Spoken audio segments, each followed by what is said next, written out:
So today's guest, Jennie Kim, joined me for a very special conversation about bringing your culture to the stage.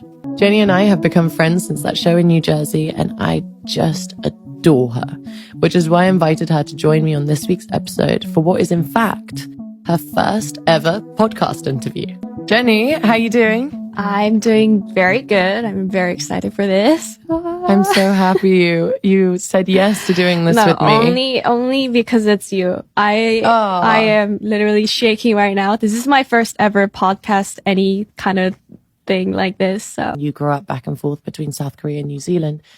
How do you think you were able to navigate both worlds at such a young age? Like, did you feel like you struggled to fit in? Like, were you able to, have that really kind of authentic experience in both places and make that work for you? When it comes to the adapting part, I really want to thank my mom in this. I feel like I should explain this too. So my name is Jennie in Korean too, which is very rare because I don't have a separate Korean name. Jennie is an English name that's just written in Korean. So now that I think back, I think my mom always had this wish that I would experience not just my culture and my country back home, but also like travel the world and be that person who's free everywhere I go. Like when I was in my kindergarten, like when I was 7, 8, that's when my mom always taught me about how big the world is and that it's not just where I am right now, but that whole world is like so big. It goes around. Yeah. Yeah. So, my mom always wanted me to have that in my life. And luckily, I was just able to enjoy what was in front of my eyes, I think.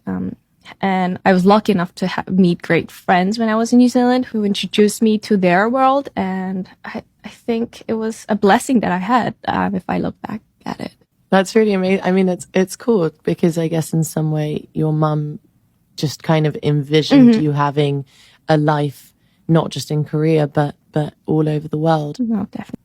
To be honest, I think in the beginning of my career, I guess I had more of that New Zealand side of me where I'm like, let me go out there and then be a part of that world. But as I got into the business and as I got to learn more about myself and my country, because I was based in Korea while we were recording and in the studio and everything, I started to bring more of the Korean side and the Korean culture into my music and my career. Like they started merging together. And the biggest reason I jumped into this music path that I chose was me listening to Korean music when I was living in New Zealand.